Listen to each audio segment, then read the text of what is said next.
Hello students, आज हम बात करने वाले हैं डीआरडीओ की जो वैकेंसी आई हुई है सेप्टेम्बर 10 की। ठीक है, उसमें क्या क्या पूछा जाएगा इलेक्ट्रिशियन से रिलेटेड, किससे रिलेटेड पूछा जाएगा, इलेक्ट्रिशियन से रिलेटेड। जिसमें हमारा ये जो पेपर होगा वो क्या होगा, दो पार्ट में होगा। ठीक है, सीवीटी फर्स्ट और सीवीटी, इसके बाद जो सेकेंड स्टेज होगी उसमें क्या होगा, ट्रेड टेस्ट होगा। ठीक है, ट्रेड टेस्ट होगा। तो ट्रेड टेस्ट में क्या पूछा जाएगा, और जो सीबीटी 1 होगा उसमें भी दो पार्ट हैं। ठीक है, ए पार्ट में होगा नॉन टेक पूछा जाएगा, और जो बी पार्ट है, ठीक है, नॉन टेक पूछा जाएगा, और जो बी पार्ट है उसमें क्या पूछा जाएगा, टेक। मतलब टेक्निकल के जितने भी क्वेश्चन है वो बी पार्ट में आपसे पूछा जाएगा। तो इलेक्ट्रिशियन का जो टॉपिक्स है, यूनिट हमने निकाली है इसमें से। ठीक है, इन्हीं यूनिट्स में से क्वेश्चन बनेंगे आपके। तो पहली यूनिट है सुरक्षा सावधानियां, चालक, अचालक, अर्धचालक एवं सोल्डरिंग। इन्हीं यूनिट्स के अंदर से क्या होगा, क्वेश्चंस बनेंगे। ठीक है, आपको पता होगा कि जो टेक के जो एग्जाम्स है उसमें क्या होता है, इसका सिलेबस जो है 40 नंबर का नॉन टेक पूछेगा और 80 नंबर का टेक्निकल। ठीक है, 80 मार्क्स का जो होगा टेक्निकल पूछेगा। उसमें से इन्हीं ये जो यूनिट मैंने लिखी है आपके सामने, इन्हीं के अंदर से क्या होगा, क्वेश्चन टेक्निकल के पूछे जाएंगे। और उसके बाद भी जो ट्रेड टेस्ट होगा, सेकेंड स्टेज होगी, उसमें भी टेक्निकल के जो ट्रेड टेस्ट होंगे वो सारे इन्हीं में से कराए जाएंगे आपसे। ठीक है, ये जो यूनिट निकाली है, इसका एक और चीज बता दूं आपको, फॉर्म जो फिल स्टार्ट होना है वो हो चुके हैं 3 सितंबर से, जो कि डलेंगे 23 सितंबर तक। आपको इसका फॉर्म फिल करना है यदि आप करना चाहते हो, आप इसकी एलिजिबिलिटी रखते हैं तो। ठीक है, तो पहली यूनिट ये हो गई सुरक्षा सावधानी। इसी के अंदर हम टूल्स भी पढ़ लेते हैं, क्या क्या टूल्स आते हैं। फिर उसके आता है बेसिक इलेक्ट्रिकल।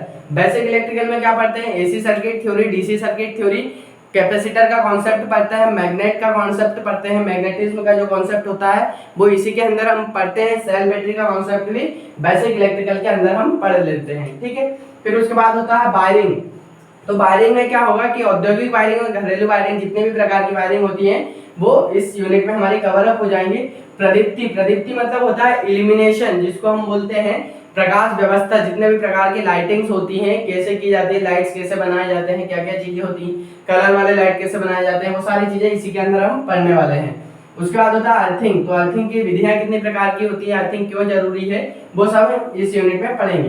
फिर होता है इलेक्ट्रिकल मशीन। मशीन में इसमें दोनों मशीन आ जाती है, एसी मशीन भी आ जाएंगी और डीसी मशीन भी। ठीक है, दोनों प्रकार की मशीनों को हम किस में पढ़ेंगे, इलेक्ट्रिकल मशीन में। Single phase induction motor, 3 phase induction motor, synchronous motor, transformer, ये सारी क्या है, अल्टरनेटर जो है एसी मशीन है। और डीसी जनरेटर, डीसी मोटर, ये सारी क्या चीजें हैं, डीसी मशीन में आएंगे। हमारे कन्वर्टर जो भी होते हैं उस मशीन चैप्टर में हम पढ़ेंगे। इसके बाद होता है जीटीडी या फिर पावर सिस्टम, जिसको हम बोलते हैं। इसमें क्या होता है कि इलेक्ट्रिसिटी का जनरेशन कैसे किया जाता है। ठीक है, जनरेशन कैसे किया जाएगा, डिस्ट्रीब्यूशन कैसे किया जाएगा, ट्रांसमिशन कैसे किया जाएगा, ये सारी चीजें हम पावर सिस्टम के अंतर्गत पढ़ते हैं। और जो ड्राइव्स होती है, ठीक है, क्या होता है ड्राइव्स। ड्राइव्स का मतलब ये होता है कि एसी मशीन और डीसी मशीन को चलाने के लिए जो एडवांस ड्राइव्स होते हैं उनका हम इसमें अध्ययन करेंगे। जो पावर सिस्टम हमारी यूनिट है उसके अंदर हम पढ़ने वाले हैं। और बेसिक इलेक्ट्रॉनिक्स में, ठीक है, बेसिक इलेक्ट्रॉनिक्स में क्या क्या आएगा, बेसिक इलेक्ट्रॉनिक्स में आ जाएगा डिजिटल इलेक्ट्रॉनिक्स भी आ जाएगा, हमारा थायरिस्टर का कॉन्सेप्ट आ जाएगा, एससीआर का जो कॉन्सेप्ट होता है वो इसमें आ जाएगा, आपको पढ़ना रहेगा। ठीक है, सॉलिड स्टेट ड्राइव जितनी भी होती है, सेमीकंडक्टर थ्योरी, वो सारी इसमें आ जाएंगी। यदि आपको वीडियो हेल्पफुल लगा है तो अपने दोस्तों तक शेयर करें, जो इस फॉर्म को फिल करेंगे या फिर पढ़ने वाले हैं उनके लिए क्या होगा, ये हेल्पफुल रहेगा। आपके दोस्तों में ज्यादा से ज्यादा इसको शेयर करें ताकि जो जरूरी जानकारी है वो किसी जरूरतमंद व्यक्ति तक पहुंच सके।